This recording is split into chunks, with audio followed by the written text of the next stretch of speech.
হয়ে গেছে?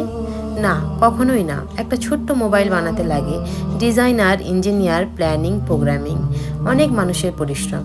তাহলে প্রশ্ন হচ্ছে, যেখানে একটা ছোট্ট ডিভাইস নিজে নিজে তৈরি হয় না, সেখানে এই বিশাল ইউনিভার্স, এই অসংখ্য গ্যালাক্সি, এই নিখুঁত পৃথিবী কিভাবে নিজে নিজে তৈরি হবে?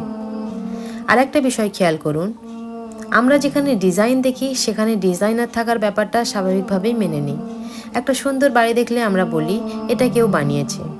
একটা পেন্টিং দেখলে বলি এটার একজন শিল্পী আছে। কিন্তু যখন পুরো পৃথিবীর দিকে তাকাই, যেটা সবচেয়ে বড় ডিজাইন, তখন কি আমরা বলবো এটা নিজে নিজেই হয়ে গেছে? এটা কি যৌক্তিক?